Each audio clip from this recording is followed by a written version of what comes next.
মধ্যপ্রাচ্যে পর্দা সরেছে, সরাসরি যুদ্ধ মঞ্চে উঠে এসেছে যুক্তরাষ্ট্র ও ইসরায়েল। তেহরানের আকাশে গর্জে উঠেছে ইসরায়েলি যুদ্ধ বিমান। ওমান উপসাগর থেকে ছোড়া হয়েছে মার্কিন টমাহক ক্রুজ মিসাইল, আর একের পর এক আঘাতে কেঁপে উঠছে রাজধানী। ওয়াশিংটন নিজেই স্বীকার করেছে এটা যৌথ অভিযান। টার্গেট শুধু সামরিক ঘাঁটি নয়, গোয়েন্দা কাঠামো, বিমানবন্দর, এমনকি শীর্ষ নেতৃত্ব। প্রেসিডেন্টকে লক্ষ্য করে হামলার দাবি, সেনাপ্রধানকে টার্গেট করার ঘোষণা, খামেনিকে সরিয়ে নেওয়ার খবর। আঘাত গেছে সরাসরি রাষ্ট্রের মাথায়। কিন্তু গল্প এখানেই থামেনি। তেহরানের নীরবতা বেশিক্ষণ থাকেনি। ইরান পাল্টা আঘাত শুরু করেছে। সীমান্ত ঘেঁষে ক্ষেপণাস্ত্র সতর্কতা, আঞ্চলিক ঘাঁটিগুলোতে উচ্চ সতর্ক অবস্থা, আর প্রতিরক্ষা বাহিনীর সক্রিয় মোতায়েন। সংঘর্ষ এখন একমুখী নয়। আকাশে শুধু আঘাত নয়, জবাবও উঠছে। ইসরায়েল এই অভিযানের নাম দিয়েছে দ্য শিল্ড অফ জুডিয়া, কিন্তু ঢাল তুলে তারা এগিয়েছে আক্রমণে। 4 দিনের টানা হামলার প্রস্তুতি, রিজার্ভ সেনা মোতায়েন, হাসপাতাল বাংকারে নামানো, সবই ইঙ্গিত দিচ্ছে এটা একদিনের স্ট্রাইক নয়। এখন প্রশ্ন শুধু কতগুলো স্থাপনা ধ্বংস হলো তা নয়, প্রশ্ন এই আঘাত কি ইরানের সামরিক সক্ষমতা ভাঙার শুরু, নাকি পুরো অঞ্চলে এক বিস্ফোরক প্রতিক্রিয়ার কাউন্টডাউন?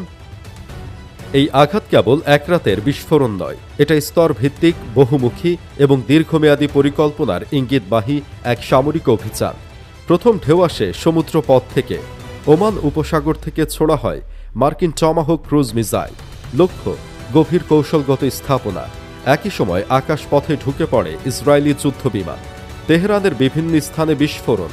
রাতের আকাশ আলোকিত হয় আগুনে। ইসরায়েল নিশ্চিত করে এটি যুক্তরাষ্ট্র ইসরায়েল যৌথ অভিযান। ইসরায়েলি মিডিয়া দাবি করছে অন্তত 30টি গুরুত্বপূর্ণ লক্ষ্যবস্তুতে আঘাত করা হয়েছে। এই টার্গেটগুলো কেবল সামরিক ঘাঁটি নয়, বরং রাষ্ট্রের স্নায়ুকেন্দ্র।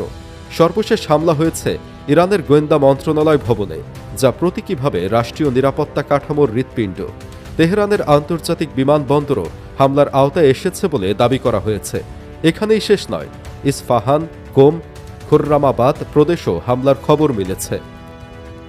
মানে আঘাত ছড়িয়ে দেওয়া হয়েছে একাধিক ভৌগোলিক অঞ্চলে, যাতে প্রতিরক্ষা ব্যবস্থাকে বিভক্ত করে দেওয়া যায়। রাজধানীকে ব্যস্ত রাখার পাশাপাশি প্রাদেশিক সামরিক অবকাঠামো টার্গেট করা হয়েছে, কিন্তু পাল্টা হিসাবও শুরু হয়ে গেছে। সর্বশেষ আপডেটে জানা গেছে ইরান ব্যালিস্টিক ক্ষেপণাস্ত্র নিক্ষেপ করেছে একাধিক দেশে। শুধু ইসরায়েল নয়, বাহরাইন, কাতার, সংযুক্ত আরব আমিরাত, কুয়েত এসব দেশও ক্ষেপণাস্ত্র হামলার দাবি উঠেছে। আল আরাবিয়ার সংবাদদাতা জানিয়েছেন বাহরাইনে বিস্ফোরণের শব্দ শোনা গেছে। কাতার ও বাহরাইনে মার্কিন সামরিক ঘাঁটি লক্ষ্য করে হামলা চালানোর খবর পাওয়া যাচ্ছে। এরপরই সংযুক্ত আরব আমিরাত তাদের আকাশসীমা সম্পূর্ণ বন্ধ ঘোষণা করেছে। অর্থাৎ সংঘর্ষ এখন আর দুই রাষ্ট্রের মধ্যে সীমাবদ্ধ নেই। উপসাগরীয় অঞ্চল সরাসরি জড়িয়ে পড়েছে। আকাশে ক্ষেপণাস্ত্র, মাটিতে ঘাঁটি, সমুদ্রে নৌ সতর্কতা। যুদ্ধের মানচিত্র হঠাৎ বিস্তৃত হয়ে গেছে। এই অভিযানের নাম দেওয়া হয়েছে দ্য শিল্ড অফ জুডিয়া। নামের ভেতরে প্রতিরক্ষার শব্দ থাকলেও বাস্তব কৌশল আক্রমণাত্মক। আল জাজিরাকে এক মার্কিন কর্মকর্তা বলেছেন, এই যুদ্ধ পরিকল্পনা কয়েক মাস আগে চূড়ান্ত হয়েছে। কয়েক সপ্তাহ ধরে চূড়ান্ত প্রস্তুতি চলেছে। এটা কোনো তাৎক্ষণিক উত্তেজনার ফল নয়। দীর্ঘ সময় ধরে গোয়েন্দা বিশ্লেষণ, টার্গেট চিহ্নিতকরণ এবং সমন্বিত প্রস্তুতির পর চালানো আঘাত। সবচেয়ে বিস্ফোরক অংশ নেতৃত্ব লক্ষ্যবস্তু। ইসরায়েল দাবি করেছে ইরানের প্রেসিডেন্ট মাসুদ পেজেশকিয়ানের উপর হত্যা চেষ্টা চালানো হয়েছে। প্রথমে তার অবস্থা অজানা বলা হলেও পরে মেহের নিউজ এজেন্সি জানিয়েছে তিনি অক্ষত আছেন। ইসরায়েল আরও দাবি করেছে ইরানের সেনাপ্রধান আমির হাতামিকে লক্ষ্য করে হামলা হয়েছে এবং তিনি নিহত, যদিও এই তথ্য এখনও স্বাধীনভাবে নিশ্চিত হয়নি। রয়টার্সের বরাতে জানা গেছে সর্বোচ্চ নেতা আয়াতুল্লাহ খামেনিকে তেহরান থেকে সরিয়ে নিরাপদ স্থানে নেওয়া হয়েছে। এই তথ্যগুলো একসাথে রাখলে স্পষ্ট হয় টার্গেট শুধু অস্ত্র বা ঘাঁটি নয়, রাষ্ট্রের নেতৃত্ব কাঠামো। ইসরায়েলি মিডিয়া বলছে ইরানের বিপ্লবী শাসন ব্যবস্থার উচ্চ পদস্থ নেতাদের লক্ষ্য করে একযোগে আঘাত হানা হয়েছে। খামেনিকে বাদ দেওয়া হয়নি এমন প্রচার চলছে। এটা সরাসরি বার্তা ক্ষমতার কেন্দ্রকে অস্থিতিশীল করা। ইসরায়েলের ভেতরেও পূর্ণ প্রস্তুতি। হাসপাতালগুলো তাদের গুরুত্বপূর্ণ সুবিধা মাটির নিচের বাংকারে সরিয়ে দিচ্ছে।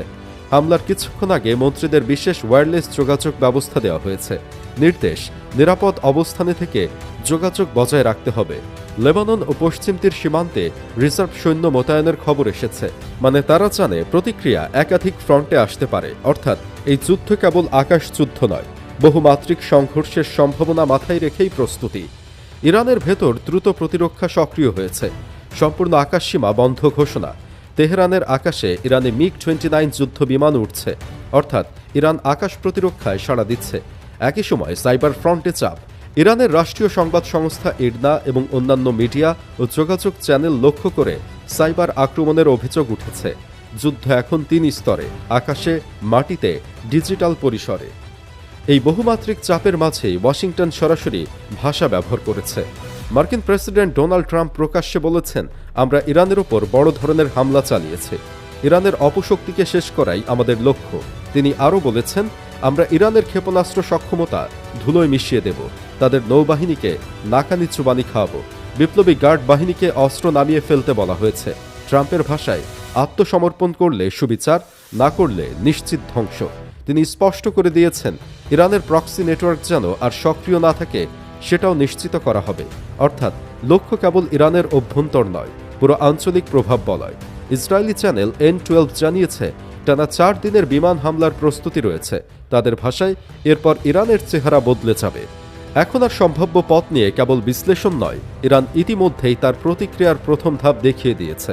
ব্যালিস্টিক ক্ষেপণাস্ত্র নিক্ষেপ করা হয়েছে একাধিক ফ্রন্টে। ইসরায়েলের ভেতর সতর্কতা, উপসাগরীয় অঞ্চলে বিস্ফোরণের খবর, কাতার ও বাহরাইনে মার্কিন ঘাঁটি লক্ষ্যবস্তু। এর মানে প্রতিক্রিয়া শুধু প্রতীকী নয়, সরাসরি কৌশলগত।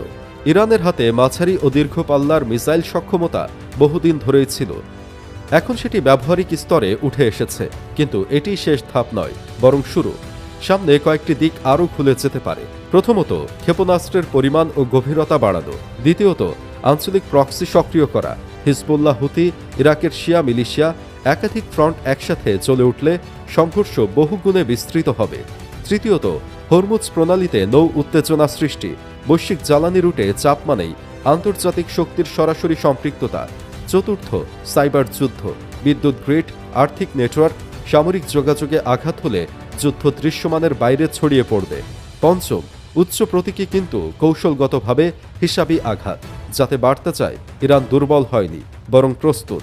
এই মুহূর্তে পরিস্থিতি আরও সংবেদনশীল। রাজধানী কেঁপেছে, নেতৃত্ব নিরাপদ স্থানে, সেনাপ্রধানকে লক্ষ্য করার দাবি উঠেছে। প্রক্সি নেটওয়ার্ক হুমকির মুখে, 4 দিনের টানা হামলার ঘোষণা রয়েছে। এখন প্রশ্ন আর ইরান কি করবে নয়, বরং কত দূর যাবে। যদি ক্ষেপণাস্ত্র হামলা ধারাবাহিক হয়, যুদ্ধ দ্রুত বিস্তৃত হবে। যদি আঞ্চলিক ফ্রন্ট খুলে দেওয়া হয়, সংঘর্ষ সীমান্ত পেরিয়ে বহুমাত্রিক হয়ে উঠবে। যদি কৌশলগত বিরতি নিয়ে বড় আঘাত প্রস্তুত করা হয়, তবে পরবর্তী ধাক্কা আরও ভারসাম্য বদলানো হতে পারে। মধ্যপ্রাচ্য এখন শুধু স্নায়ুযুদ্ধের কিনারায় নয়, সক্রিয় পাল্টাপাল্টি আঘাতের পর্যায়ে। এই আগুন কি সীমিত থাকবে, নাকি বহু রাষ্ট্র জড়িয়ে এক বিস্তৃত সামরিক সংঘাতে রূপ নেবে? কারণ ক্ষেপণাস্ত্র একবার উড়লে কূটনীতি পিছিয়ে যায়, আর যখন সুপার পাওয়ার সরাসরি ময়দানে নামে, তখন যুদ্ধ শুধু অঞ্চল বদলায় না, ইতিহাসও বদলায়।